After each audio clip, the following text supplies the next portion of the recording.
Doctor Yunus প্রথমে এই ঘোষণা দিয়েছিল, এদেশকে অশান্ত করার জন্য যদি চেষ্টা চালান, সেভেন সিস্টার থাকবে না। শুরু হয়ে গেছে অলরেডি। আলাদা পতাকা বানিয়ে উড়িয়ে দিয়েছে মণিপুরে। ওরা এখন বিপদে আছে। কথা বলেন না কেন? ওরা বহু চেষ্টা চালিয়েছিল ওই সময় পাকিস্তান থেকে আমাদের এই চেষ্টাকে ভাগ করার জন্য। ওরা যেমন সাহায্য করেছে সেভেন সিস্টারের মাধ্যমে ওদের দেশকে ভাগ করার জন্য আমরাও সাহায্য করব। চালান আমরা শোধ দিয়ে দেব। আপনি যা করিয়েছেন আমরা ওইটাই করব। আপনারা ওই সময় ভাগ করে যদি আমাদের বন্ধু হয়ে যান, আমরাও কথা বলছেন। খেলা হবে না, খেলা আরম্ভ হয়ে গেছে। আপনারা যেমন আমাদের এতদিন বলেন আমরা বন্ধু, কারণ আপনাদের সেই পাকিস্তান আর এই বাংলাদেশ মাঝখানে ছিলাম, আমরা আলাদা করে দিয়েছি, এই জন্য আমরা আপনার বন্ধু। আমরাও পাশে তো দেখলাম ডক্টর ইউনূস প্রথমে এই ঘোষণা দিয়েছিল, এদেশকে অশান্ত করার জন্য যদি চেষ্টা চালান, সেভেন সিস্টার থাকবে না। ওরা যদি নাও করে, ওনার পেছনে যে দেওয়াল আছে তারা হয়তো একটু কাঁটি নাড়াচ্ছে। আন্তর্জাতিক যে বিষয়গুলো আমি এখানে বলতে চাচ্ছি না। যাই হোক, আমি এতটুকু টাচ দিলাম, ওরা আমাদেরকে পাকিস্তান থেকে আলাদা করে যদি ওরা বন্ধু হয়, ওদেরকে আমরা এই সেভেন সিস্টার 7টা অংশে ভাগ করে বন্ধু হব। আমরা তো ওরা একটা করেছিল, আমরা 7টা করে দিচ্ছি। আমরা আরো বড় বন্ধু না? সুখবর একটা আছে, বাংলাদেশে ইসলামী দল যতগুলো আছে প্রকাশ্য শিরিক এবং বেদাত যারা করে এরা বাদ দিয়ে অন্তত আল্লাহ একজন আছে, কেবলাকে কেবলা বলে মানে, এইরকম কিছু নিয়ম নীতিতে যারা কাউকে শরিক করে না, কাউকে বিশ্বাস করে না আল্লাহ বাদে, এ মানুষগুলো দেখলাম আজকে সব এক হওয়ার জন্য ঐক্যবদ্ধ হচ্ছে। জালেমরা তো পালিয়েছে, মুনাফিক যারা এদের গায়ে অনেকের এখন আগুন লেগে গেছে, কারণ এরা চিন্তা করছে এভাবে যদি সব এক হয়ে যায়, আমরা 5 তারিখের পর থেকে যেভাবে শুরু করেছিলাম এই কাজও বন্ধ হয়ে যাবে। ওরা বুঝে ফেলেছে। এখানে আশা করছি যেভাবে এগিয়ে যাচ্ছে সবাই মিলে অনুসরণ করার জন্যে ধর্ম বিষয়ক উপদেষ্টা যিনি আছে ডক্টর আফামা খালিদ হোসেন, আল্লাহ তার হায়াতে তাজ্জেবা সিহাতে কল্লিয়া বাড়িয়ে দেন, বলেন আমিন। ডক্টর চেষ্টা এবং ইখলাস যা দেখতে পাচ্ছি, আশা করছি ইসলামের সূর্যর সামনে আমরা এদেশে দেখতে পাবো ইনশাআল্লাহ। এই জন্য যারা আছি আমরা ছোটখাটো বিষয় নিয়ে মত পার্থক্য বাদ দেওয়া লাগবে। একটা হোস্টেলে 100 জন খাবার খায়, সকালের নাস্তা কলার পাউরুটি। 20 জন হোস্টেল ম্যানেজারকে আহ্বান জানিয়েছে যে স্যার এইটা যেন ঠিক থাকে। 80 জন বলছে না, এটা আমরা আর খাবো না, নতুন মেনু আমাদেরকে দেন। কিছু কিছু ছেলেরা বলছে আমাদেরকে খিচুড়ি দেওয়া লাগবে সকালে, কেউ কেউ বলছে আমাদেরকে চিড়া দেওয়া লাগবে, কেউ কেউ বলছে আমাদেরকে রোল দেওয়া লাগবে। আর ওই যে 20 জন ওরা বলছে যা আছে ওইটাই আমরা চাই, কলা পাউরুটি। ম্যানেজার বলছে এভাবে হবে না, ভোট দেওয়া লাগবে। আমি তো একবারে পাল্টিয়ে দিতে পারি না। ভোট দেওয়ার পরে দেখা গেল ওই যে আগের যে 20 জন আছে কলা আর পাউরুটি ওটা ঠিকই আছে। চিড়া যারা চেয়েছিল তারা 18 জন হয়েছে, যারা খিচুড়ি চেয়েছে তারা 17 জন, যারা রোল চেয়েছে তারাও 15 জন। এভাবে ভাগ ভাগ করতে করতে 20 পর্যন্ত আর যায়নি, আগে যা ছিল ওইটাই কায়েম হয়ে আছে। কি বসালাম বলেন তো? এদেশে 20 জন মাত্র এখন আগের যে সিস্টেম গুলো ছিল ওইটাই চালু রাখতে চাচ্ছে, কিন্তু আমরা এখন 80 জন পাল্টিয়ে গেছে। এই কথা বলছেন? আমরা এই 80 জন মিলে এখন যদি এই ছোটখাটো বিষয় নিয়ে মত পার্থক্য করি, কিয়ামতের আগে আমরা 20-এর উপরে যেতে পারবো না। এই জন্য সব বাদ দেওয়া লাগবে। কার কয় কলি টুপি, কার লম্বা টুপি, কার জব্বা, কার সিরা, কে হাত বাঁধে, কে মোনাজাত করে, এগুলো সব বাদ দেন। আল্লাহ একজন আছে, রাসূল আমার নেতা, এই বিশ্বাসে যারা বিশ্বাসী তারা আমরা এখন ৮০ জন। আরো জোরে। আমরা কোনো বিষয় নিয়ে আর সামনে ঝামেলা যেন না করে। ৮০ জন যদি ঠিক থাকতে পারি, ভোট যদি ৮০টা এক জায়গায় পড়ে, ওরা তো ২০ জন চালিয়ে আসছে আগে থেকে, কিয়ামত পর্যন্ত ওরা আর বাড়বে না, কারণ আমাদের বরদোয়া লেগে আছে। রব্বিলা তাদার আলাল আরদি মিনাল কাফিরিনা দাইয়ারা ইন্নাকা ইনতাদারহুম ইউদিল্লু ইবাদাকা ওয়ালা ইয়ালিদু ইল্লা ফাজিরান কাফফারা। বলেন আল্লাহু আকবার।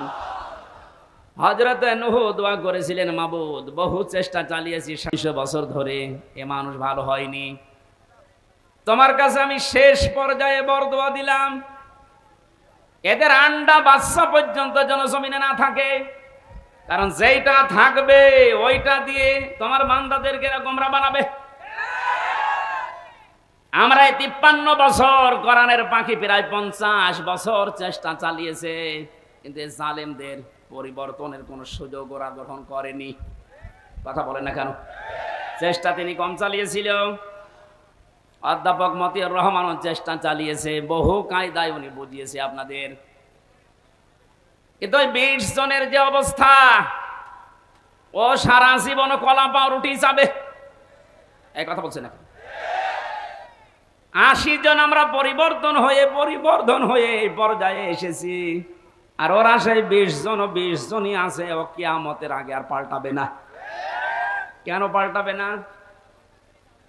খাতামাল্লাহু আলা কুলুবিহিম ওয়া আলা সামিইহিম ওয়া আলা আবসারিহিম গিশাওয়া ওয়া লাহুম আযাবুন আযীম। আল্লাহ পাক বলেন, ওদের অন্তরে আমি মোহর লাগিয়ে দিয়েছি, ওদের কানের উপরে, ওদের চোখের উপরে পর্দা লাগিয়েছি, কঠিন যন্ত্রণাদায়ক আযাব ওদের জন্য রেডি আছে। কারণ এই পৃথিবীতে যারা আল্লাহর কালামকে অপমান করার চেষ্টা চালায়, তাদেরকে আল্লাহ হেদায়েত থেকে বঞ্চিত করে দেয়। হযরতে আব্দুল্লাহ বিন মাসউদ রাদিয়াল্লাহু তাআলা আনহু, কোরআনে কারিমের সূরা রহমান নাযিল হওয়ার পর বিশ্ব নবীকে জানিয়েছিলেন, হে নবী, আমারে অনুমতি দেন, আমি কাবার চত্বরে একটু তেলাওয়াত করি। ওনার কণ্ঠটা খুব সুন্দর ছিল, ডাক দিয়ে বলেন, ঠিক আছে, মন খুলে দিয়ে পড়তে থাকো। সূরা রহমান হচ্ছে কোরআনে কারিমের সব চাইতে সুন্দর সূরা। তিনি তেলাওয়াত আরম্ভ করলেন, আর রহমানু আল্লামাল কুরআন খালাকাল ইনসানা আল্লামাহুল বায়ান। তেলাওয়াত করছিলেন এভাবে, হঠাৎ আবু জেহেল শব্দ শোনার পরে এসে হযরতে আব্দুল্লাহ বিন মাসউদের কানের উপরে দিয়েছিলেন এক থাপ্পড়। কান দিয়ে গল গল করে রক্ত বের হয়ে ওই দিন থেকে তিনি চিরদিনের জন্যে কালা হয়ে যান, আর শুনতে পাননি। এই যে বধির হয়ে গিয়েছিলেন কানে, বদরের ময়দানে আল্লাহ পাক কোরআনে কারিমের অপমানের শোধ নিয়েছিলেন। যখন আবু জেহেল ঠান্ডা ফ্রিজের মতো পড়েছিল মাছ আর মুহাব্বিসের বাড়ি খেয়ে, আব্দুল্লাহ বিন মাসউদ ওখানে যাবার পরে দেখলেন ঠান্ডা ফ্রিজ পড়ে আছে, বুকের উপর চড়ে বসলেন, ডাক দিয়ে বলেন, তা আবু জেহেল, তোমাকে আমি সময় দিলাম এখনো পর্যন্ত মুহাম্মদুর রাসূলুল্লাহর কালেমাটা মেনে নাও, আমি নবীর কাছে সুপারিশ করব, বিশ্ব নবী তোমারে মাফ করে দেবে। আবু জেহেল ডাক দিয়ে বলে, মাসউদ, আব্দুল্লাহর ছেলে মুহাম্মদ তোমাদেরকে জাদু করেছে, আমার পর্যন্ত আসতে পারে নাই। বলেন নাউজুবিল্লাহ। আমার ভাইরা, হযরত আব্দুল্লাহ বিন মাসউদ দৌড় দিলেন নবীজির রওজার কাছে। তাবুর ভেতরে দেখেন বিশ্ব নবী মুহাম্মদুর রাসূলুল্লাহ হাত তুলে মোনাজাতে লিপ্ত আছে। তিনি দেখলেন মোনাজাত যখন চলছে, আমি আরেকবার যাই। ওই যে যারা পড়ে আছে এখনো মরে নাই, ওদের ভেতরে গিয়ে দেখলেন আবু জেহেল এখনো খাচ্ছে।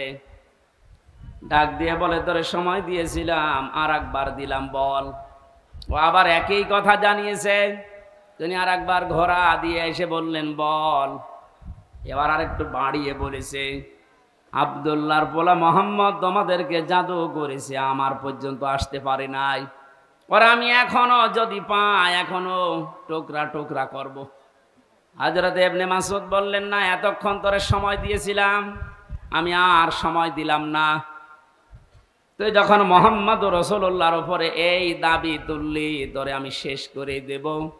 তরবারি বের করে গলার ভেতরে লাগিয়েছেন। আবু জেহেল ডাক দিয়ে বলে, মাসউদ কি করবি এখন?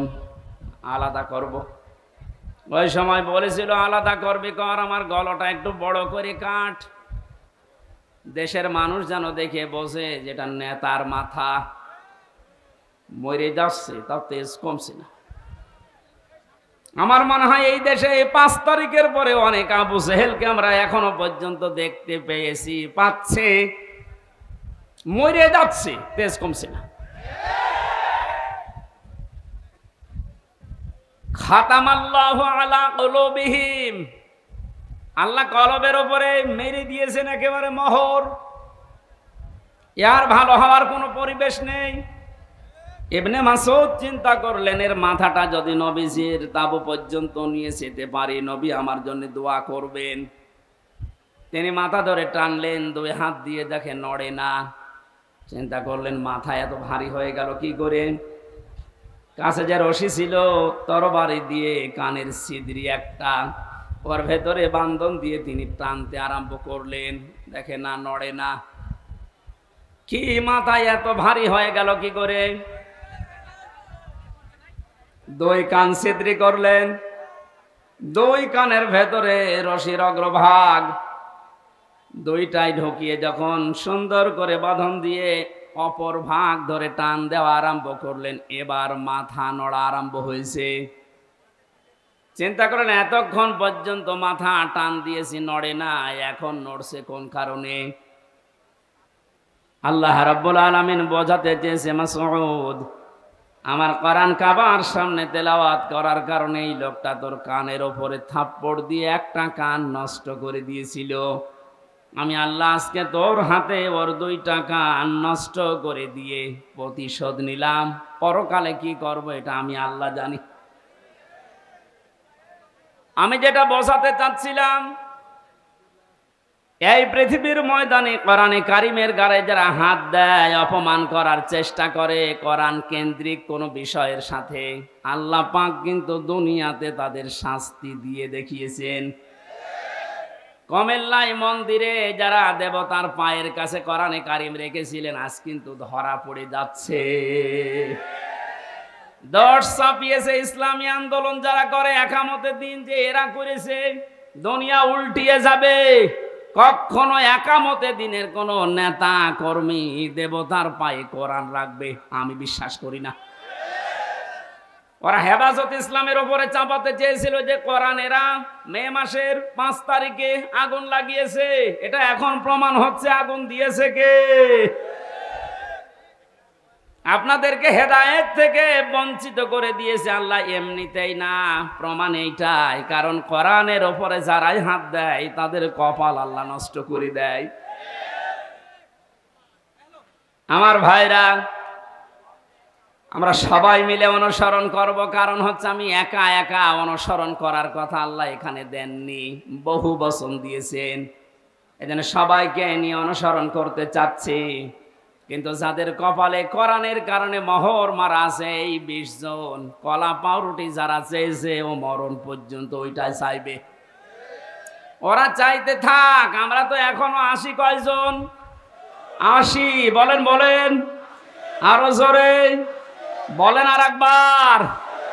80 জন যদি এবার ভুল করেন, 20 কিন্তু আবার আসবে। ভুল করা যাবে? বলেন। একটু মিলিয়ে দেখেন তো, কোথায় 80 আর কোথায় 20? এরপরও আমরা পারি না, কারণ আমরা কেউ 18, কেউ 17, কেউ 15, কেউ 14। আর ওরা যেহেতু আবাহমান কাল থেকে আসতেছে ওই 20 আমরা আর এই 17, 18, 19-এ থাকবো না, আমরাও এখন 80 হয়ে যাব ইনশাআল্লাহ। সময় যেহেতু সামনে আসছে, আমরা 80 হব না 20 থাকবো ইনশাআল্লাহ। এটা করতে হলে সবাই মিলে আজ অনুসরণ করা লাগবে আল্লাহ যেটা দিয়েছে। তার নাম কি? বলেন বলেন। আল্লাহ পাক আয়াতের পরবর্তীতে জানিয়েছেন, ওয়ালা তাত্তাবিউ মিন দুনিহি আউলিয়া। কোরআন বাদ দিয়ে পৃথিবীর কোন ওলি আল্লাহর অনুসরণ করার দরকার নেই। প্রশ্ন আসতে পারে, আল্লাহ কি তার ওলিদের বিরুদ্ধে? না। সূরা ইউনূসের 62 নম্বর আয়াত, 11 নম্বর পারার 15 নম্বর পৃষ্ঠার 1ম নম্বর লাইনে আছে, আলা ইন্না আউলিয়া আল্লাহি লা খাউফুন আলাইহিম ওয়ালা হুম ইয়াহজানুন। আল্লাহ পাক বলেন, কোনো ভয় নেই, কোনো চিন্তা নেই। আমার ওলি যারা, তাদের কোনো ভয় চিন্তা নেই। তাদেরকে সতর্ক করলাম, সুসংবাদ জানালাম, এদের ব্যাপারে তোমরা সাবধান থাকবা, এদের ভয় চিন্তা নেই। অথচ সূরা আরাফের 3 নম্বর আয়াতে বললেন কোনো অনুসরণ করার দরকার নেই। ওই আয়াতের সাথে আয়াতের কোনো মিল পাচ্ছি না। তাহলে আল্লাহর কথাও চাচা এরশাদের মতো, সকালে একটা বিকালে একটা।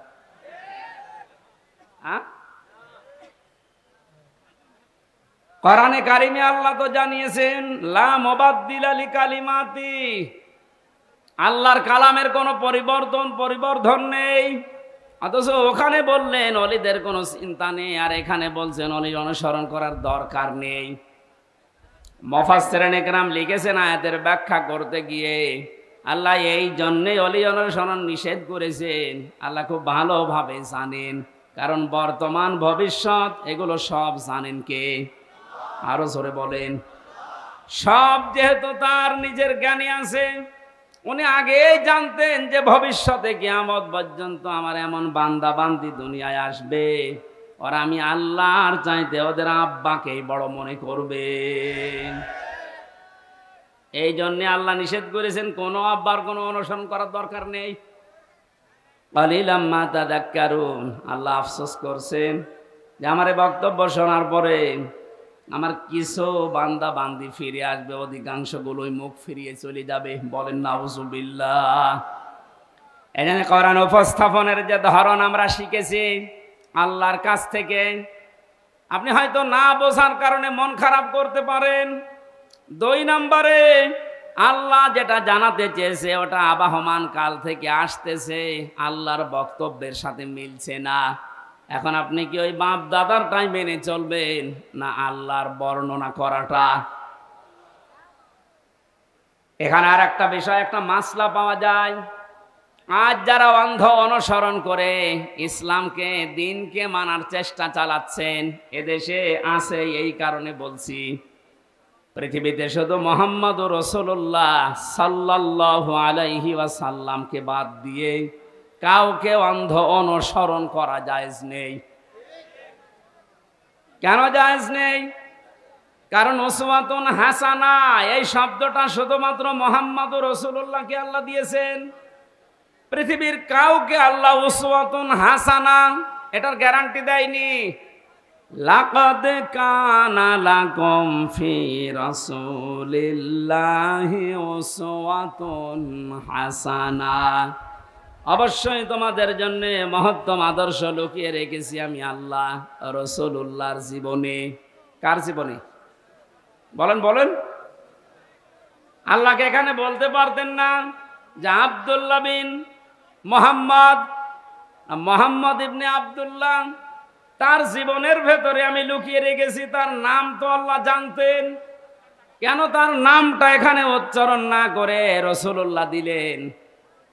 কারণ তিনি মুহাম্মদুর রাসূলুল্লাহ এই শব্দটা পেয়েছিলেন নবী হওয়ার পর থেকে। 40 বছরের আগ পর্যন্ত মানুষ তাকে আরব জাহানে বলতো আব্দুল্লাহ বিন মোহাম্মদ। আর 40 বছরে যখন তিনি কোরআন পেয়েছেন তখন শুধু আব্দুল্লাহ বিন মুহাম্মদ না, হয়ে গেছেন রাসূলুল্লাহ। তাহলে অনুসরণ করা, অনুকরণ করা মুহাম্মদ ইবনে আব্দুল্লাহকে ফরজ না রাসূলুল্লাহকে ফরজ? আশা করছি আমি যেটা বোঝাতে চাচ্ছি আপনি বুঝবেন। এই বাংলাদেশ সহ বিশ্বের বহু জায়গায় আমি গিয়ে দেখেছি তারা আজ এখনো পর্যন্ত এ কথা বলছে আমরা নবীওয়ালা কাজ করি। হ্যাঁ, আপনি আব্দুল্লাহ বিন মুহাম্মদ ইবনে আব্দুল্লাহ, ইনি যতদিন পর্যন্ত নবী হওয়ার আগ পর্যন্ত এ নামে মানুষ তাকে ডাক দিয়েছে, আপনার জীবনে এই কাজগুলো আছে। কারণ তিনি ওই সময় সত্য কথা বলতেন, ভালো কাজের আঞ্জাম দিতেন। কোন মানুষ যদি বিপদে পড়তেন সে গিয়ে এগিয়ে যেতেন।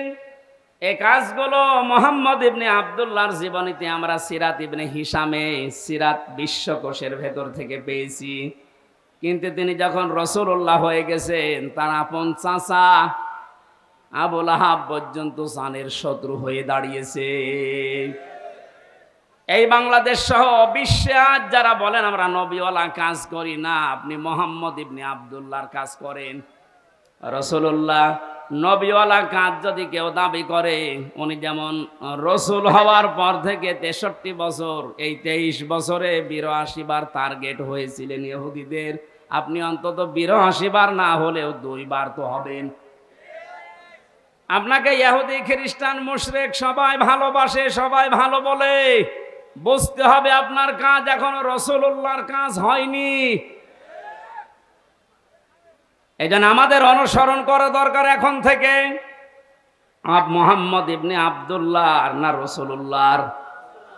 আরো জোরে। আল্লাহ রাব্বুল আলামিন রাসূলুল্লাহকে অনুসরণ অনুকরণ করার তৌফিক আমাদেরকে যেন দান করেন, বলেন আমিন। এখানে অনুসরণ করার জন্য 27টা পয়েন্ট আমি পেয়েছি তাফসিরে। বিশ্ব নবীকে অনুসরণ করা লাগবে এই কারণে, قل إن كنتم تحبون الله فاتبعوني يحببكم الله إلى آخر آية। সূরা আলে ইমরানের 31 নম্বর আয়াতে আল্লাহ জানিয়েছেন, হে নবী, মানুষকে আপনি এ কথা বলেন যদি আল্লাহকে ভালোবাসিয়ে দাবি তারা করে, তারা যেন আপনার অনুসরণ করে। শব্দের দিকে খেয়াল করেন, ফাত্তাবিউনি, আমার অনুসরণ করো। এখন এই অনুসরণটা মাস্ট বি, করাই লাগবে 1 থেকে 40 না 40 থেকে 63। এই সহজ কথাগুলো আপনি বুঝতে চান না, খালি ফতোয়াবাজি করেন কেন বলেন তো? 1 থেকে 40 বছর পর্যন্ত এই পৃথিবীতে কেউ যদি মুহাম্মদ ইবনে আব্দুল্লাহকে না মানে অনুসরণ না করে সে জান্নাতে যাবে না। একটা হাদিস দেখান, কোরআনের একটা আয়াত বলেন। কিন্তু মুহাম্মদ ইবনে আব্দুল্লাহ থেকে যখন রাসূলুল্লাহ হয়ে গেছেন, আমরা সবাই এখানে জানি উনি রাসূল হয়েছিলেন কত বছর বয়সে? আরো জোরে বলেন। 40 থেকে 63, কত? এই 23 বছরের 1 সেকেন্ডও যদি কেউ না মানে সে কাফের। ফতোয়া নতুন করে বানানো লাগবে? আল্লাহর কোরআন জানিয়েছে রাসূলুল্লাহকে অনুসরণ করা মাস্ট বি, ফরজ। আমা আতাকুমুর রাসূল, আল্লাহ কিন্তু আমা আতাকুম মুহাম্মদ ইবনে আব্দুল্লাহ দেননি। শব্দগুলো একটু খেয়াল করে পড়তে পারেন না? আমা আতাকুমুর রাসূল, তোমাদের কাছে রাসূল যা নিয়ে এসেছে, ফাখুযুহু, ওটা আঁকড়িয়ে ধরো। আমা নাহাকুম আনহু ফান্তাহু, জানুহু, হুরমার যায় রাসূলুল্লাহর দিকে। তোমাদেরকে রাসূলুল্লাহ যা নিষেধ করে ওইগুলো ছেড়ে দাও। আত্তাকুল্লাহ, আল্লাহকে ভয় করো। ইন্নাল্লাহা শাদীদুল ইকাব, অবশ্যই আল্লাহর আযাব বড় কঠিন। এবার আসেন তো আয়াতের মূল শিক্ষায়। বিশ্ব নবী মুহাম্মদ রাসূলুল্লাহ আমরা সবাই স্বীকার করে নিচ্ছি যে উনি হয়েছিলেন 40 বছরে, না জন্মের পরেই? আরো জোরে বলেন। ওনাকে অনুসরণ করা লাগবে কি মোহাম্মদ ইবনে আব্দুল্লাহ হিসাবে না রাসূলুল্লাহ হিসাবে? রাসূলুল্লাহ হিসাবে অনুসরণ করলে এখানে ফাত্তাবিউনি দিয়েছেন। আল্লাহকে ভালোবাসিয়ে দাবি যদি করে থাকো, এখানে ইহুদি খ্রিস্টান বৌদ্ধ ৪৫০০ ধর্মের লোকেরা আছে, প্রত্যেকেই তার দেবতা বলেন, ভগবান বলেন, গড বলেন, যাই বলেন, সবাই কিন্তু বোঝাতে চায় কাকে? বলেন বলেন। কিছু রূপক জিনিস হয়তো তারা বানায়, কিন্তু আসল কিন্তু আল্লাহ। আপনি হিন্দুদের বিপদে পড়লে দেখবেন রূপক যে ১২ মাসে ১৩ পূজা করে, ৩৩ কোটি দেবতা ওদের, একটার উপর পূর্ণ বিশ্বাস ওদের নেই। ওদের বিশ্বাসও একজন আছে। আমার তো অনুষ্ঠানগুলো ভারতে বেশি থাকতো আগে, ১৭, ১৮, ১৯ সালে আমি ভারতেই বেশি ছিলাম। দেখেছি ওই সমস্ত জায়গায় বিপদে পড়লে হিন্দু ড্রাইভার আমার যে চালিয়ে নিয়ে যেত কলকাতায়, ও বেটা হিন্দু মানুষ, ভগবানকে ডাকা বাদ দিয়ে বিপদে পড়লে, চরম বৃষ্টি যখন, তখন বলছে উপরওয়ালা একজন আছে। আমার বাস্তব জীবনে আমি দেখেছিলাম চরমনায়, বরিশালে যখন ছোটবেলায় যেতাম, ওই সময় তো ব্রিজ ছিল না, নৌকায় যাওয়া লাগতো, লঞ্চে যাওয়া লাগতো। একবার ওঠার পরে দেখি বিশাল ঝড় উঠেছে। আমরা যারা মুসলমান পড়ছি লা ইলাহা ইল্লাল্লাহ, লা ইলাহা ইল্লা আনতা সুবহানাকা ইন্নী কুনতু মিনাজ জালিমিন। সামনে দেখলাম দাদা আর দাদি বসে আছে হিন্দু, ওরাও পড়ছে লা ইলাহা ইল্লাল্লাহ। বললাম দাদা, চেহারা দেখে মনে হচ্ছে অন্য ধর্মের, মুসলমান হয়েছেন কবে? বলছে না, মুসলমান হয়নি, কালেমা পড়লেন। বলছে যে ঝড় উঠেছে ও কালী দুর্গার কাজ না, আল্লাহ লাগবে। ওরাও জানে যে একজন আছে, কথা বলেন ঠিক কিনা?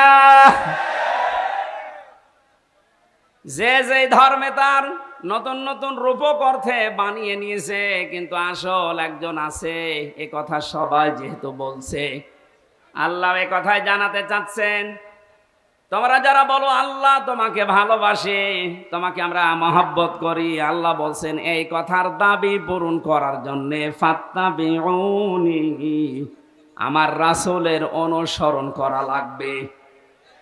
কি করা লাগবে? এবার আমার প্রশ্ন এখানে যারা জ্ঞানী মানুষ তাদের কাছে, এই অনুসরণ কি আংশিক না পূর্ণাঙ্গ?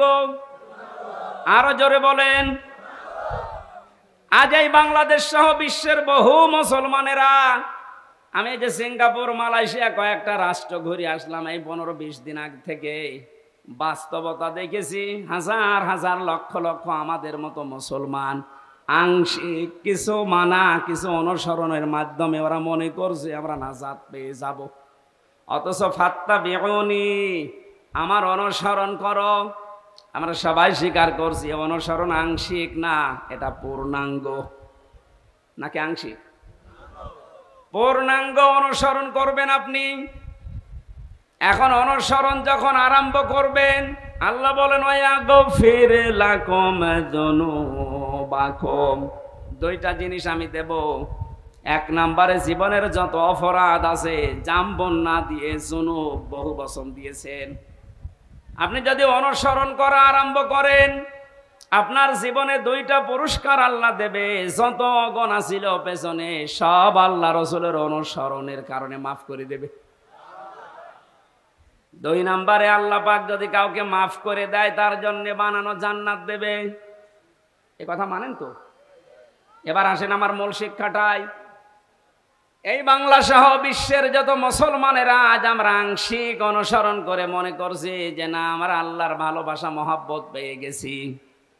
আপনি হয়তো নামাজে রাসূলকে মানেন, রোজাতে রাসূলকে মানেন, হজ করতে গিয়ে রাসূলের অনুসরণ মতো হজ করেন, যাকাত দিতে গিয়ে রাসূলুল্লাহর অনুসরণ করেন।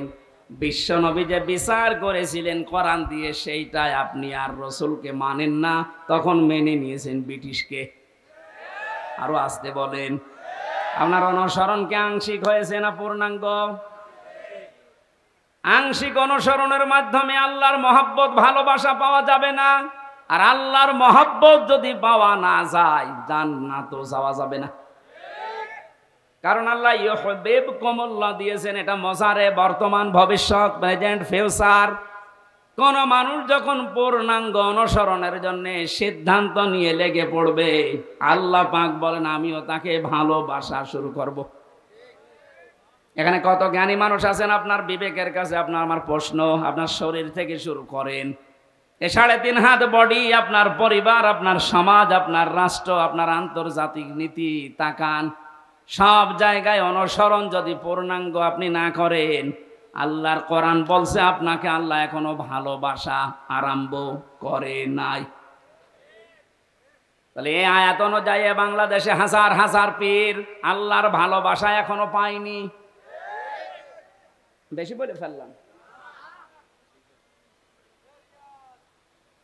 আশা করছি আমি যেটা বোঝাতে চেয়েছি এখন থেকে আর অপূর্ণাঙ্গ না, আমরা পূর্ণাঙ্গ অনুসরণ করতে চাই রাসূলুল্লাহকে।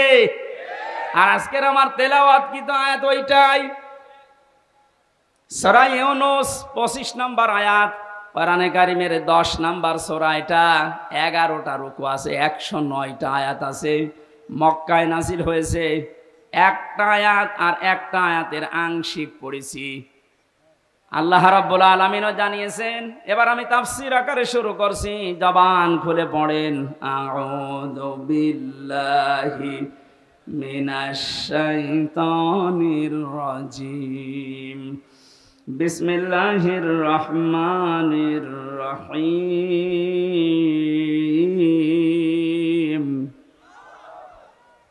ওয়াল্লাহু ইয়াদউ ইলা দারিস সালাম।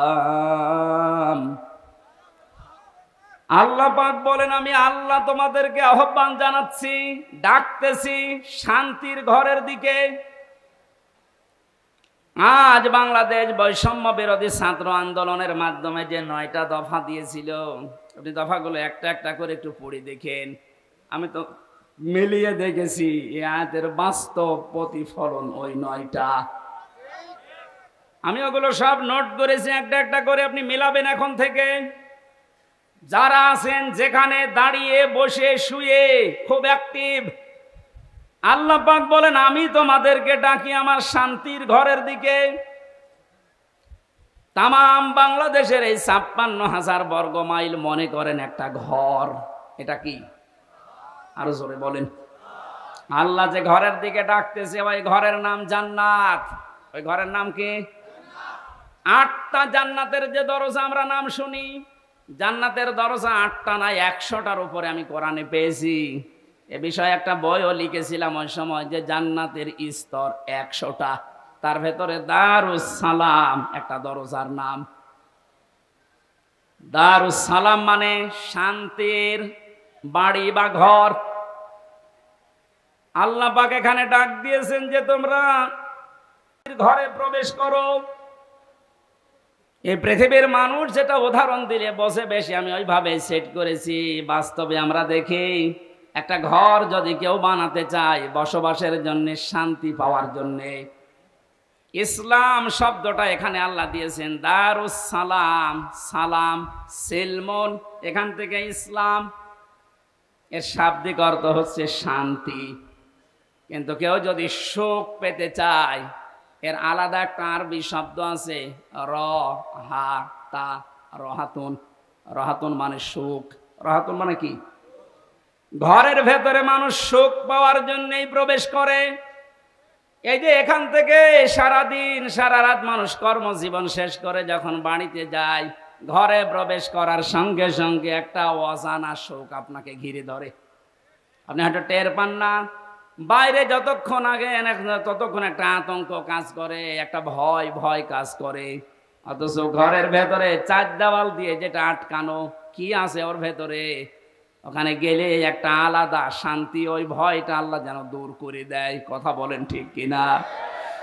আল্লাহ বলেন আমিও এমন একটা ঘরের দিকে তোমাদেরকে ডাকছি, যে ঘরে প্রবেশ করলেই তোমরা সুখ আর শান্তি দুইটাই পেয়ে যাবে। যেহেতু আমরা এখন একটা ঘর বানাবো, ঘর বানাতে প্রথমে খুঁটি দেওয়া লাগে। কি দেওয়া লাগে? খুঁটি বা পিলার দেওয়া লাগে। আল্লাহ যে ঘর বানাতে আমাদেরকে নির্দেশ দিচ্ছে যে শান্তির ঘরে প্রবেশ করো, এই ঘর যদি 56,000 বর্গ মাইলকে আপনি বানাতে চান, তাহলে 4টা খুঁটি আল্লাহর কাছ থেকে নেওয়া লাগবে। এই খুঁটিগুলো যদি কেউ ভারত থেকে নেয়, বিপদে পড়বে। ওরা এখন বিপদে আছে। কথা বলেন না কেন? ওরা বহু চেষ্টা চালিয়েছিল ওই সময় পাকিস্তান থেকে আমাদের এই চেষ্টাকে ভাগ করার জন্য। ওরা যেমন সাহায্য করেছে 7 সিস্টারের মাধ্যমে ওদের দেশকে ভাগ করার জন্য, আমরাও সাহায্য করব। চালান আমরা শোধ দিয়ে দেব। আপনি যা করিয়েছেন আমরা ওইটাই করব। আপনারা ওই সময় ভাগ করে যদি আমাদের বন্ধু হয়ে যান, আমরাও কথা বলছেন। শুরু হয়ে গেছে অলরেডি। আলাদা পতাকা বানিয়ে উড়িয়ে দিয়েছে মণিপুরে। খেলা হবে না, খেলা আরম্ভ হয়ে গেছে। আপনারা যেমন আমাদের এতদিন বলেন আমরা বন্ধু, কারণ আপনাদের সেই পাকিস্তান আর এই বাংলাদেশ মাঝখানে ছিলাম, আমরা আলাদা করে দিয়েছি, এই জন্য আমরা আপনার বন্ধু। আমরাও পাশে তো দেখলাম ডক্টর ইউনূস প্রথমে এই ঘোষণা দিয়েছিল, এদেশকে অশান্ত করার জন্য যদি চেষ্টা চালান 7 সিস্টার থাকবে না। মানে যদি নাও করে, ওনার পেছনে যে দেওয়াল আছে তারা হয়তো একটু কাঁটি নাড়াচ্ছে। আন্তর্জাতিক যে বিষয়গুলো আমি এখানে বলতে চাচ্ছি না। যাই হোক, আমি এতটুকু টাচ দিলাম, ওরা আমাদেরকে পাকিস্তান থেকে আলাদা করে যদি ওরা বন্ধু হয়, ওদেরকে আমরা এই 7 সিস্টার 7টা অংশে ভাগ করে বন্ধু হব। আমরা তো ওরা একটা করেছিল, আমরা 7টা করে দিচ্ছি। আমরা আরো বড় বন্ধু না?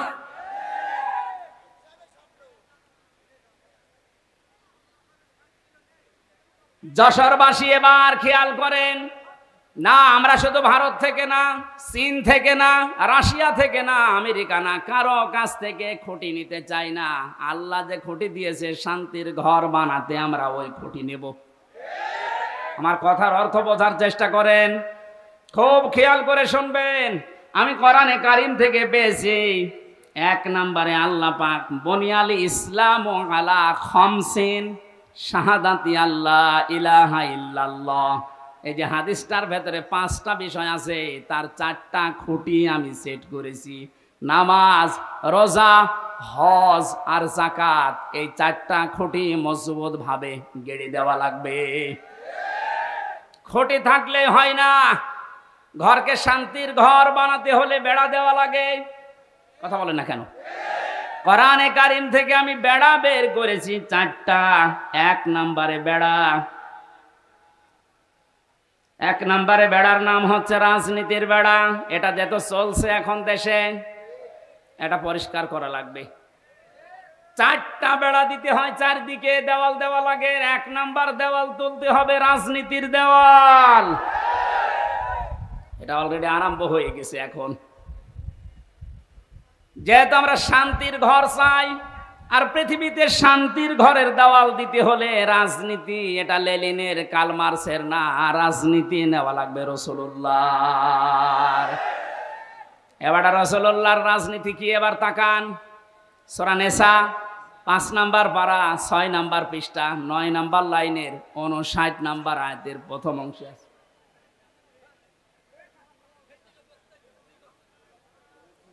শেষ করে দেব না?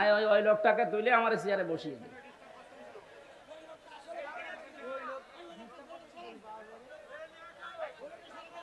সুবহানাল্লাহ আলহামদুলিল্লাহ লা ইলাহা ইল্লাল্লাহ।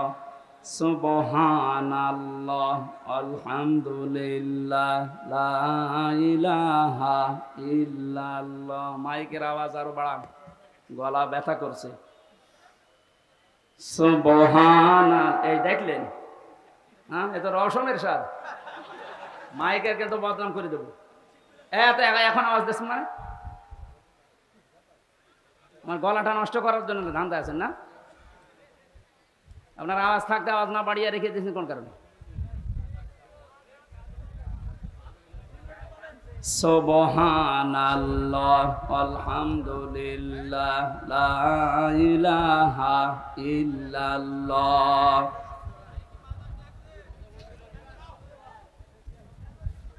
ফ্যানটা একটু 4 আঙ্গুল থাক। লা ইলাহা ইল্লাল্লাহ মুহাম্মাদুর রাসূলুল্লাহ। যশোরবাসী, শান্তির যে ঘর আমরা নির্মাণ করতে যাচ্ছি, এ ঘরে যারা রাজনীতির বেড়া হিসাবে থাকবে, এই মানুষগুলোকে অনুসরণ করার একটা বিশাল সুন্দর সিস্টেম আল্লাহ আয়াতে দিয়েছেন। আল্লাহ পাক বলেন, আমাকে অনুসরণ করো, আমার রাসূলকে অনুসরণ করো। তোমাদের ভেতরে যারা রাজনীতি করবে, নেতা হবে, নেতৃত্ব দেবে, তাদেরকে অনুসরণ করবা। কিন্তু শিক্ষা হচ্ছে আতিউ, এই শব্দটা এটা একটা ফেল, এটা ভার্ব, এটা ক্রিয়া। এটা আল্লাহ নিজের নামে আর রাসূলের নামে দিয়েছেন, কিন্তু উলিল আমর যারা রাজনীতি করবে, নেতৃত্ব দেবে, নেতা হবে, তাদের আগে দেননি। বাংলার মুসলমানেরা, এমন একটা ঘর যেহেতু আমরা নির্মাণ করতে যাচ্ছি, যে ঘরে প্রবেশ করলে কোনো ভয় থাকবে না। কথা বলেন না কেন? কোনো চিন্তা থাকবে না। বলেন বলেন। এমন একটা ঘরে আমরা যেতে প্রবেশ করতে ইচ্ছা করছি বা প্রবেশ করব বলে আশা করছি, যে ঘরের ভেতরে, ঘরের এরিয়াতে গেলে কোনো চিন্তায় থাকবে না। ঘরের পাশে যে যদি ছিনতাইকারী ধরে, ঘরের ভেতরে যারা বসবাস করছে, ওরা দা নিয়ে, খন্তা নিয়ে, বটি নিয়ে, কথা বুঝতেছেন, বাড়ির ভেতর থেকে এসে ছিনতাইকারীকে এই ঝিনাইদহ সাবেক এমপির মতো টুকরা টুকরা করে ফেলবে। আমার মনে হচ্ছে এরা না বুঝে চিল্লাচ্ছে। না, আমি জানি আপনারা বুঝে ফেলেছেন। শান্তির যে ঘর আমরা বানাতে যাচ্ছি, যা প্রবেশ করতে যাচ্ছি, যে সিস্টেম গুলো দিয়ে রাজনীতির এই বেড়া দেওয়ার জন্য, দেওয়াল দেওয়ার জন্য, আমাদের সামনে যারা আসবে রাজনীতি করতে, এই বেড়া দেওয়ার আগে দেখতে হবে আল্লাহ রাসূলকে মেনে চলে কিনা। এই জন্য আতিউটা আল্লাহ উলিল আমর রাজনীতি নেতাদের আগে দেননি। এখন থেকে সিদ্ধান্ত নিয়ে বাড়ি যাবেন আজকে। এই বেড়াটা যেহেতু সামনে দেওয়া লাগবে শান্তির ঘরে, সুতরাং আল্লাহ রাসূলকে যদি আমার বাবা হয়েও মেনে না চলে, ওই বাবাকে আমি ভোট দেব না। আর আমার আত্মীয় না, দূরের মানুষ, ও যদি আল্লাহ রাসূলকে মেনে চলে, ওর দ্বারা দুনিয়া এবং আখিরাতে আমার কাজ হবে। এই যে কাজ হবে ওর দ্বারা, এটা আমি বানালাম? বলেন। সূরা নিসা 5 নাম্বার পারার 10 নাম্বার পৃষ্ঠার 12 নাম্বার লাইনের 85 নাম্বার আয়াতে আছে, মাইয়াশ ফাআশাফাতান হাসানাতাই ইয়াকুল্লাহু নাসীবুম মিনহা ইলা আখির আয়া। দলিলগুলো লম্বা করছি না, গরমে আমার ভেতরে ঘেমে যাচ্ছে, জন্য তাড়াতাড়ি করছি। দুনিয়ায় যারা একটা ভালো কাজে সুপারিশ করবে, ভোট দেবে, রায় দেবে, সমর্থন জানাবে, ওই লোকটা চেয়ার পাওয়ার পরে যে ভালো কাজ করে সওয়াব পাবে, আপনি শুধু এই রায় দেওয়ার কারণে একই সওয়াব পাবেন।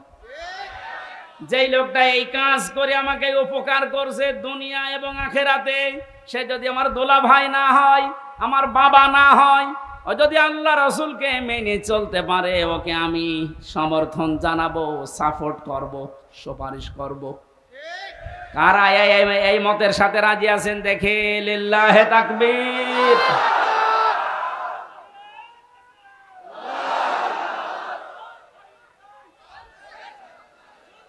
এই কথা বোঝার চেষ্টা করেন।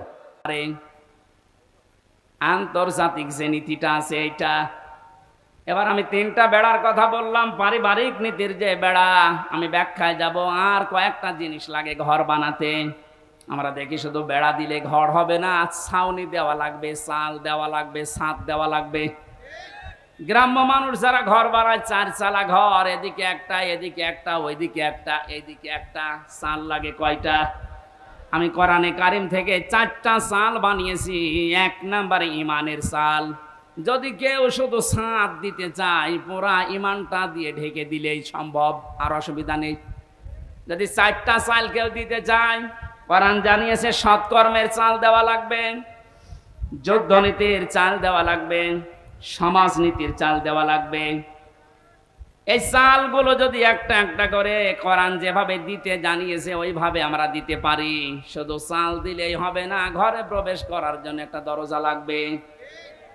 আল্লাহ পাক যে দরজার ঘোষণা দিয়েছেন কোরআনে, লা ইলাহা ইল্লাল্লাহু মুহাম্মাদুর রাসূলুল্লাহ। আল্লাহর এই শান্তির ঘরে যদি কেউ প্রবেশ করতে চান তাহলে এই কালেমা পড়ে এই দরজা দিয়ে প্রবেশ করা লাগবে। গত পরশুদিন আমার চুয়াডাঙ্গায় ছিল, স্বামী স্ত্রী দুইজন এই দরজা দিয়ে অলরেডি প্রবেশ করেছে। এর কয়েকদিন আগে ছিল গাইবান্ধা, সরঞ্জিত নাকি নাম যেন, এই লোকটা এই দরজা দিয়ে আল্লাহর এই শান্তির ঘরে অলরেডি প্রবেশ করেছে। প্রতিদিন প্রতিনিয়ত আজকেও দেখলাম 26 জন আল্লাহর এই কালেমা পড়ে এই দরজা দিয়ে অলরেডি শান্তির ঘরে ঢুকে পড়েছে। আমরা তো আগে থেকেই ঢুকে বসে আছি। তাহলে আল্লাহ যে ঘর বানাতে বললেন, এই ঘরের দরজার নাম কালেমা। নাম কি? জবান খুলে একবার পড়েন, লা ইলাহা।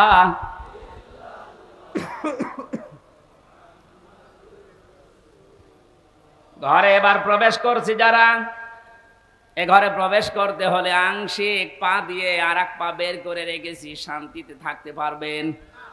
দরজা দেওয়া লাগবে না?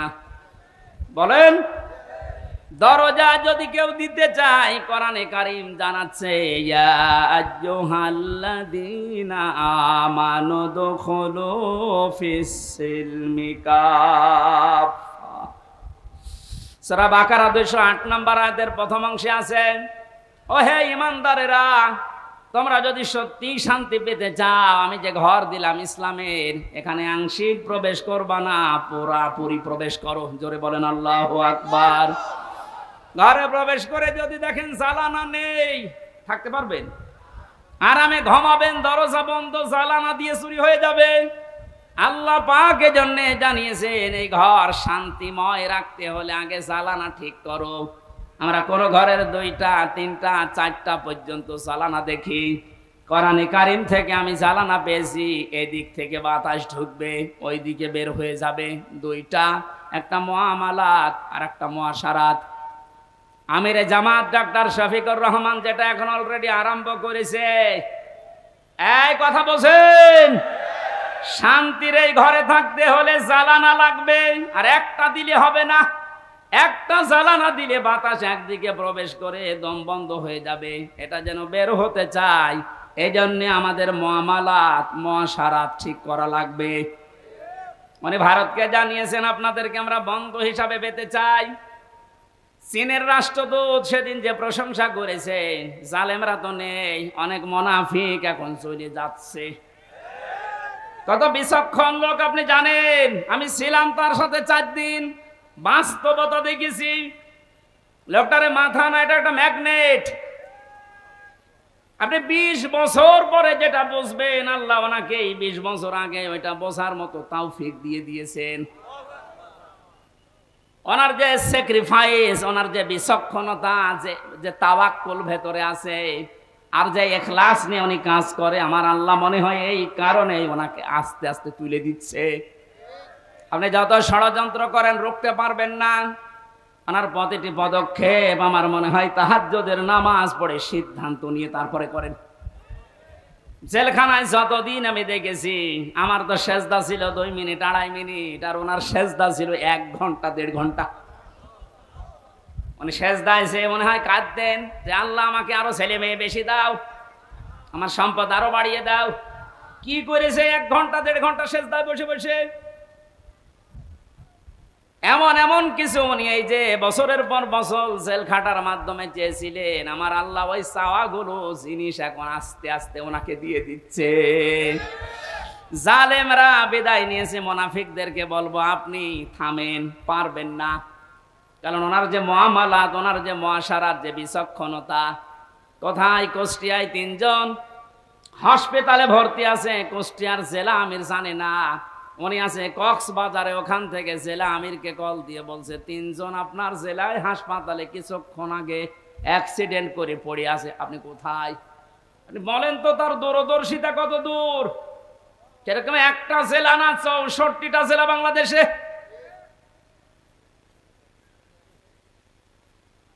শুধুমাত্র জ্বালানা দিলেই হবে না, আন্তর্জাতিক যে জ্বালানোগুলো আছে উনি ঠিক করার জন্য চেষ্টা চালাচ্ছে। আল্লাহ যেন ওনাকে নিজের কুদরত দিয়ে পরিচালিত করেন, বলেন আমিন। শুধু জ্বালানা থাকলেও ঘর ঠিক থাকে না, ভেন্টিলেটর লাগে। কথা বলছেন এখন? ভেন্টিলেটর লাগবে না আলো বাতাস প্রবেশ করার জন্য, ডিশের তার লাগানো লাগবে না, বিদ্যুতের তার লাগানো লাগবে, ওয়াইফাই তার লাগাবেন, নাই তো আপনি আন্তর্জাতিক বিশ্ব নিয়ে খেলবেন কি করে, জানবেন কি করে। এই জন্য ভেন্টিলেটর লাগবে কমপক্ষে 2টা 4টা। আল্লাহ রাব্বুল আলামিন কোরআনে কারিমে এমন সুন্দর সুন্দর ভেন্টিলেটর দিয়েছেন। সূরা আলে ইমরানের 85 নম্বর আয়াতে আছে, সূরা আলে ইমরানের 83 নম্বর আয়াতে আছে, সূরা আলে ইমরানের 19 নম্বর আয়াতে আছে। সুবহানাল্লাহ বলতে পারেন নাই? আমার গলা ব্যথা করছে, এই জন্য দলিলগুলো শুধু নাম বলছি। এভাবে যদি ঘর আমরা একটার পরে একটা পয়েন্টে যে সাজালাম, এগুলো একটা করে এখন ব্যাখ্যা আরম্ভ করব। আমার যে প্রথম ঘরের খুঁটির পরে যে চাল আমরা দিয়েছিলাম, নামাজের ব্যাখ্যা, রোজার ব্যাখ্যা, হজের ব্যাখ্যা, জাকাতের ব্যাখ্যা, একটা করে খুঁটির ব্যাখ্যা দিলে এরকম 4 দিন লাগবে। আপনারা এগুলো সব কম বেশি জানেন, এই জন্য এই খুঁটিগুলো আমার বলার দরকার নেই। কয়েকটা চালের কথা, কয়েকটা বেড়ার কথা, দেওয়ালের কথা আমি বলছিলাম, তার ভেতরে একটা রাজনীতির বেড়া আমরা ঠিক করব তো ইনশাল্লাহ। বাস্তবে যে দেখবেন আল্লাহ রসুলকে মানে না, ও আমার পীর হলেও ওরে মানি না, আমার বাবা হলেও মানি না, আমার ভাই হলেও মানি না। আল্লাহ রসুলকে মেনে চলে ও যদি এখানে বাড়ি না, আমার আত্মীয় না, কারণ এই বেড়া আমার দেওয়া লাগবে। এরপরের বেড়ার নাম পারিবারিক জীবনের বেড়া। এ বেড়ায় হাজারো মানুষের আমাদের ঠিক নেই, এখানে অনেক আলেম পর্যন্ত আছে। আমি বাস্তবে দেখেছি তাদেরও পরিবারে খাস পর্দা হয় না। আমি শপথ নেওয়ার জন্য গত 8 তারিখে 8 দিন আগে আমির জামাত এসেছিল কুষ্টিয়ায়, আমার ডেট ছিল ওই দিন। 120টার উপরে আমার প্রশ্ন করিস পারিবারিক জীবন নিয়ে, যে প্রশ্নগুলো ছিল প্রায় 17-18টা। সারা দেশে আমি ওয়াজ করে বেড়াচ্ছি, সারা দেশে আমি ঘর চাইয়ে বেড়াই, অথচ আমার ঘরে টিন নেই। আমারে যেগুলো প্রশ্ন করেছে মিথ্যা তো বলা যাবে না, বাস্তবে একেবারে সত্য মিলিয়ে দেখলাম না, মিলছে না। রকম মানে যে খুঁটি নির্ভর করা যায় এমন জিনিস, সেটা আসলে আমারে হয়নি। পারিবারিক জীবনের যে আসল খাস পর্দা, ওটা 100 ভাগ এখনো আমার আসেনি। আমারে বলছে হবে না, দিন পাল্টিয়ে দিলাম, আবার 9 দিন পেছিয়ে দিয়েছে। আমার মতো একটা নাম করা হুজুরের যদি এই অবস্থা, বাকিগুলো আল্লাহ জানে। আমাদের পারিবারিক জীবনের যে পর্দাটা, এটা অনেকে নফল মনে করে, অনেকে গুরুত্বই দিতে চায় না। আজকে আমি এখানে আসার পরে যে বাড়িতে বসেছিলাম, বাড়িওয়ালা তার বউ, মেয়ে, বেটার বউ সব নিয়ে আসতেছে, হুজুর দেখবে। এইটা তো হালকা জায়েজ আছে। হ্যাঁ, মেয়েদের পর্দা পারিবারিক জীবনে যে ফরজ, এটা অনেকে জানেই না। এজন্য একামতে দিনের খুঁটি হওয়ার জন্যে, আমি আরবিটা বললাম না, খুঁটি হওয়ার জন্য অনেক কাঠ খড়ি পোড়ানো লাগে। সত্যি যদি কোনো মানুষ একনিষ্ঠভাবে ইখলাসের সাথে খুঁটি হিসাবে কাজ করতে চায়, আমার যতটুকু বাস্তবতা দেখলাম, 120টা প্রশ্নের ভেতরে আল্লাহ তাকে জান্নাত দিয়ে দেবেন। আমাদের পারিবারিক জীবনে স্বামী স্ত্রীর যে সম্পর্কটা হওয়ার কথা ছিল, এখন আস্তে আস্তে ভারতের চ্যানেলগুলো থেকে, আশপাশের মানুষের ব্যবহার থেকে আমরা সব নষ্ট করে ফেলেছি। অধিকাংশ স্ত্রীর স্বামীর ওপরে শ্রদ্ধা নেই, ভক্তি নেই, খালি ভুল ধরার চেষ্টায় থাকে। এরকম বউ নেই? আরো আসতে বলেন। এ পৃথিবীতে যত খারাপ স্বামী হোক, ফেরাউনের মতো এত খারাপ স্বামী কারো কপালে জুটেছে?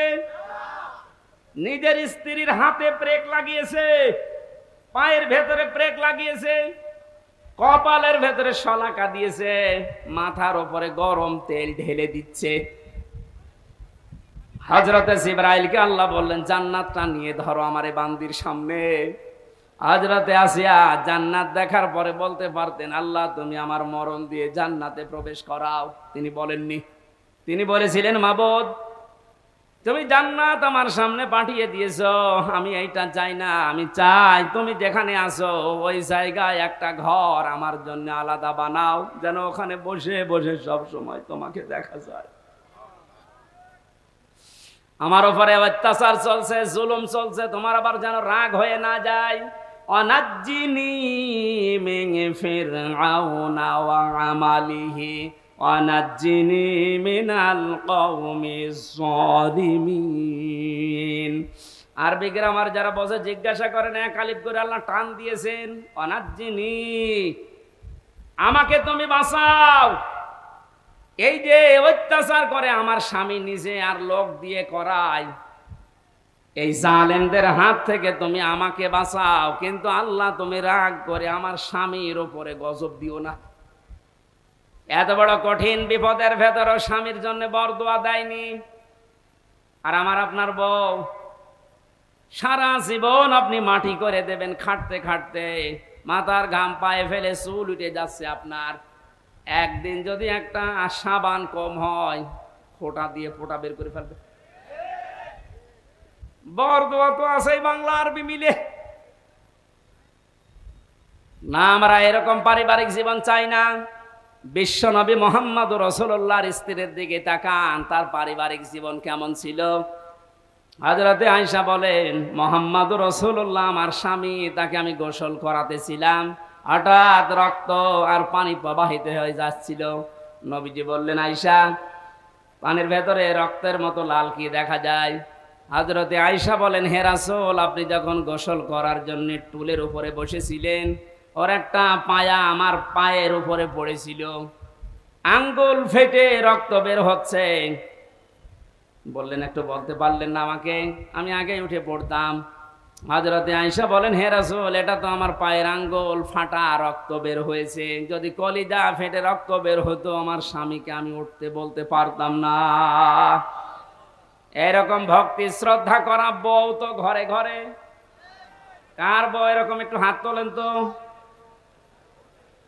এই মহিলারা আছে কনে গো? এই একটা মানুষ হাত তোলে। কিসের ওয়াজ করব? আমাদের এই যে বেড়া আছে দেওয়াল, এ দেওয়াল নড়বড়ে জানা যাচ্ছে, কিসের সুখ পাবেন এই দেওয়ালের ভেতরে? কি আশ্চর্য, যশোরের মা বোনেরা একটা স্বামীও হাত তোলে নাই। আলহামদুলিল্লাহ বলবো না নাউজুবিল্লাহ বলবো?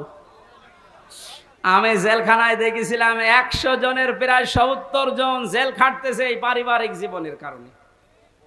বই মেরে ফেলেছে না আদা মারা করেছে, যৌতুকের কারণে। এই সমস্ত বিষয় নিয়ে ওখানে বসে বসে আমি একটা বই লিখেছি, দাম্পত্য জীবনে কলহ এবং সমাধান কি। মেয়েদের জন্য বিশেষ করে গাড়িতে আছে কিনা জানি না, আছে, ওইটা নিয়ে যাবেন বর জন্যে, ওরা বলবেন এটা শেষ করো।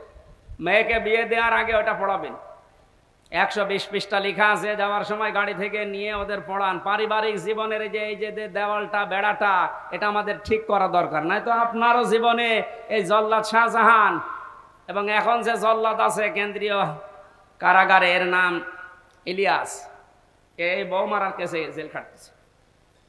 আমাদের কপালে ওইরকম আবার এসে যাবে কিনা আল্লাহ জানে। এই জন্য ওইটা নিয়ে পড়ান, পারিবারিক জীবনের এই দেওয়ালটা বেড়াটা ঠিক করেন। আল্লাহ এরকম একটা শান্তির ঘর আমাদেরকে তৈরি করার তৌফিক দিন, যে ঘরের ভেতরে প্রবেশ করলেই শান্তি পাওয়া যায়। আল্লাহ আমাদেরকে দোয়াও শিখিয়েছেন, আমরা ওই দোয়াই আরম্ভ করছি। নেন রব্বানা হাব লানা মিন আজওয়াজিনা ওয়া যুররিয়াতিনা কুররাতা আয়ুনি ওয়াজআলনা লিল মুত্তাকিনা ইমামা।